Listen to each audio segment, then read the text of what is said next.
بتوں کو پاش پاش کرنے کے لیے۔ اور پھر جب قرآن میں کہا گیا نا کہ اور جہنم کا ایندھن انسان اور پتھر ہوں گے، تو صحابہ کرام نے پوچھا یا رسول اللہ صلی اللہ علیہ وسلم، یہ انسان کا تو تک ہے کہ وہ غلطی کا پتلا ہے، غلطی کرے گا تو جہنم میں جائے گا، پتھر تو بے جان ہے۔ تو کہا گیا کہ اللہ کے ساتھ شرک میں پتھر ہمیشہ پیش رہا ہے، وہ بت کی صورت میں ہو،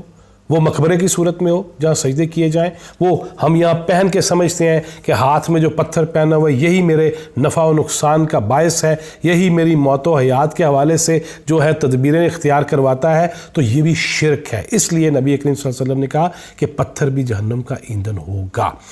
اسلامی نظریاتی کونسل پہ واپس آتے ہیں۔ آج اسلام آباد میں 222واں جو اجلاس چل رہا ہے، یہ آخری اجلاس ہے ان 11 افراد کے لیے کہ جو سبکدوش ہو رہے ہیں، جو ریٹائر ہو رہے ہیں،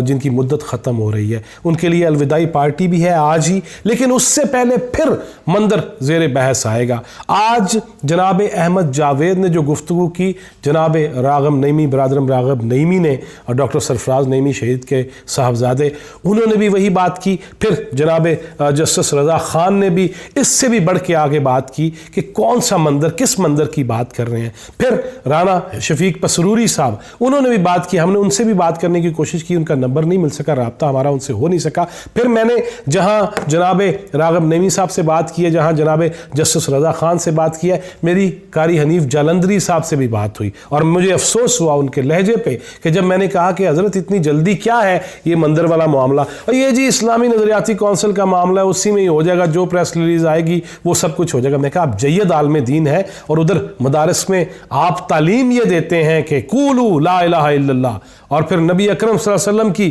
آپ شریعت پڑھاتے ہیں، اس پہ عمل کرنے کے لیے گفتگویں کرتے ہیں، خطابات کرتے ہیں، آپ کے سارے جلسہ یا عام اٹھا کے دیکھ لیں، آپ کی ساری مجلسیں اٹھا کے دیکھ لیں، تو آپ اس پلیٹ فارم پہ یہ بات نہیں کر رہے۔ تو انہوں نے کہا جی میں ایک جید عالم کے طور پہ وہیں بیان کر دوں گا جو مجھے کرنا ہے۔ لیکن اس کے بعد مجھے یہ علم ہوا ہے کہ حنیف جالندری صاحب نے بھی اسلامی نظریاتی کونسل کے دیگر اراکین سے گفتگو کی ہے، اور وہ یہ چاہ رہے ہیں کہ کل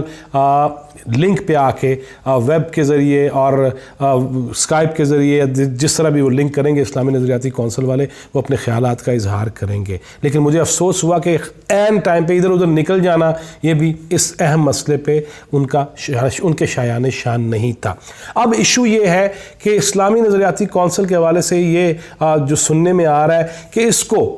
سفارش مرتب کر لی جائے گی کہ جی منظر بن جائے، لیکن اس میں ہیوی ڈیوٹی اختلافی نوٹ جب آئیں گے تو اس کے بعد اس کی شکل کیا ہوگی، اس کے الفاظ کیا ہوں گے، یہ آج ہی ہمارے سامنے آ جائے گا۔ مگر اس میں یہ بات بڑی واضح طور پہ سامنے آئی ہے کہ عہدہ اور نام، نمود، مراعات وہ بہرحال سب کو لگ چکی ہیں، اور اس بارے میں کھل کے کوئی بیان اگر نہیں کرتا، اور پھر جناب خورشید ندیم میرے دوست ہیں، میرے بھائی ہیں اور کلیگ ہیں، لیکن ان کی طرف سے غامدی صاحب کے انداز میں آج پھر یہ کہا گیا کہ یہ اسلامی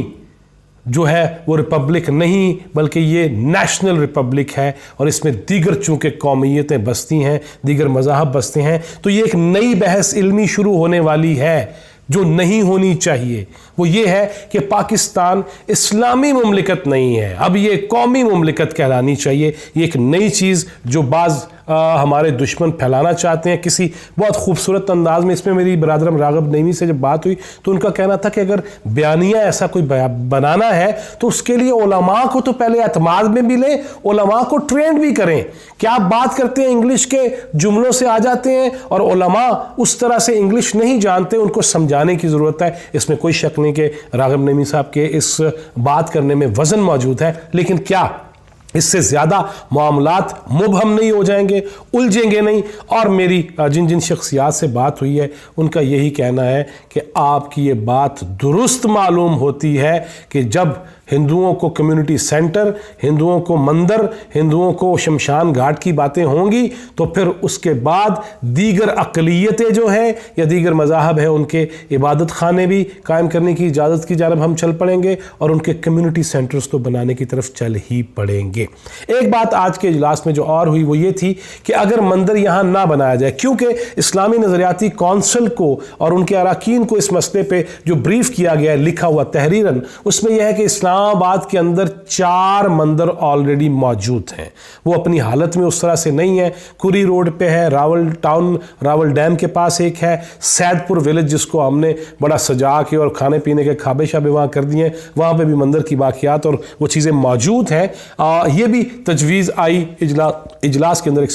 یہ بھی تجویز اجلاس کے اندر آئی کہ متروکہ وفق املاک بورڈ اگر وہ یہ اسلامی نظریاتی کونسل کے جو لوگ مندر بنانا چاہتے ہیں کہ وہ بنا دے اگر، تو نہیں کہا گیا یہ بھی نہیں ہے، کیونکہ اس پہ سرکاری خرچہ ہے، سرکاری پیسے ہیں، اور وہ اس پاکستان کے مسلمان جو ملک ہے اس کے لوگوں کے ٹیکس سے یہ سارے معاملات ہوتے ہیں، تو وہ جائز ہرگز نہیں ہے۔ کجا کی شریعت میں تو یہ ہے کہ مندر نیا نہیں بن سکتا۔ پھر اسی لیے جو اختلافی نوٹ رکھنے والے جید علماء ہیں ان کا یہ کہنا ہے کہ آپ جو پرانے مندر ہیں انہی کو ریسٹور کر دیجئے اور انہی کی رینوویشن کر دیجئے۔ اور پھر آیا معاملہ شمشان گھاٹ کا، جو کریا کرم کرنا ہے تو اس کے لیے کیا ہوگا، جو جلانی ہے ڈیڈ باڈی ہندو مذہب کے مطابق اور بت پرستوں کے مطابق، تو اس میں یہ آیا کہ H8 میں وہ بھی شہر کے اندر ہے، لہٰذا کوئی دور دراز علاقہ دیکھا جائے جہاں پہ یہ اپنے مردے جو ہے ان کو جلا سکیں اور ان کی آخری رسومات ادا کر سکیں، کیونکہ یہ چیز سامنے آئی تھی کہ ہندوؤں کو، اور یہ بھی اسلامی نظریاتی کونسل کو جو لکھا ہوا تحریراً جو پیش کیا گیا اس میں یہ ہے کہ 1500 کے قریب ہندو جس پہ مستقل ہیں کچھ اور باقی عارضی سکونت اختیار رکھنے والے وہ اسلام آباد میں رہتے ہیں، ان کے لیے 4 مندر ہیں، انہی مندروں کو دوبارہ سے ان کی تزئین و آرائش کی جا سکتی ہے، وہ اپنے خرچے پہ کریں۔ اور اس کے ساتھ ساتھ یہ بھی کہا گیا کہ شمشان گھاٹ یا جہاں پہ انہوں نے جلانا ہے ڈیڈ باڈیز کو وہ شہر سے باہر ہونا چاہیے، کیونکہ انہیں ٹیکسلا یا اٹک جانا پڑتا ہے اس کام کے لیے، تو وہ کافی دور ہے، یہاں پہ ان کو اگر یہ موقع دستیاب ہو تو وہ مردوں کو یہاں جلا سکتے ہیں۔ پھر بات آئی کہ کمیونٹی سینٹر، تو اس پہ کچھ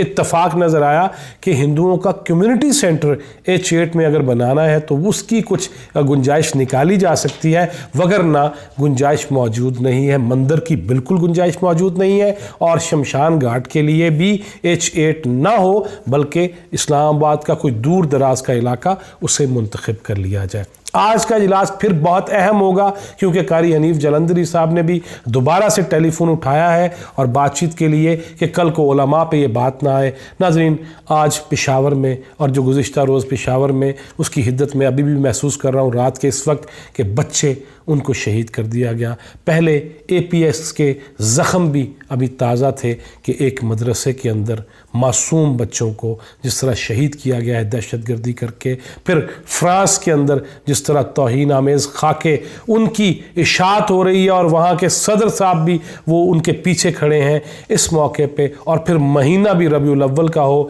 جب ولادت باسعادت اور وفات کا مہینہ بھی ہو، 2 طرفہ یہ معاملہ ہے، اس میں ایسی چیزیں جو مسلمانوں کے اندر اور ایک اسلامی مملکت جسے اب نیشنل مملکت قومی مملکت کے بارے میں ایک شوشہ چھوڑا گیا ہے اور اس پہ بحثیں شروع ہوں گی۔ آنے والے دن کچھ اچھے نہیں لگ رہے، اور جس طرح کی دہشت گردی کی کارروائیاں ہیں، طالبان کے بہت قریب تھے اس ادارے کے محتمم اور طالبان کے استاد بھی تھے، اور اس مدرسے میں افغان طالب علموں کی بھی بڑی تعداد تھی بلکہ اکثریت تھی۔ اب یہ معاملہ اللہ خیر کرے، دشمن اپنے وار کرے گا، لیکن ہمارے اندر جو ہمارے اپنے دشمن ہیں اپنی شخصیت کی بڑائی کے لیے تو سب سے آگے ہیں، یہاں کے 5 اسٹار ہوٹلز میں قیام ہے بعض علماء کا، لیکن ان کا یہ کام سامنے کیوں نہیں آ رہا کہ ایسے موقعوں پہ اللہ کی کتاب اور جناب رسول مکرم نبی آخر حضرت محمد رسول اللہ صلی اللہ علیہ وسلم ان کی شریعت کے مطابق بات کرنے کی کوشش کریں۔ اللہ علماء کو، ہم عام لوگوں کو، عامیوں کو اللہ اصلاح ہماری کرے اور ہمیں حق بات کہنے کی اور اس پہ عمل کرنے کی توفیق دے۔ بہت شکریہ آپ کے دیکھنے کا۔ کسی نیکسٹ پروگرام میں ملاقات ہوتی ہے۔ ہمارا چینل ضرور سبسکرائب کیجیے گا، پسند آئے تو لائک کیجیے گا اور دوستوں کو بھی اس بارے میں بتائیے گا۔ اللہ تعالی ہم سب کا حامی و ناصر ہو۔ السلام علیکم ورحمۃ اللہ وبرکاتہ۔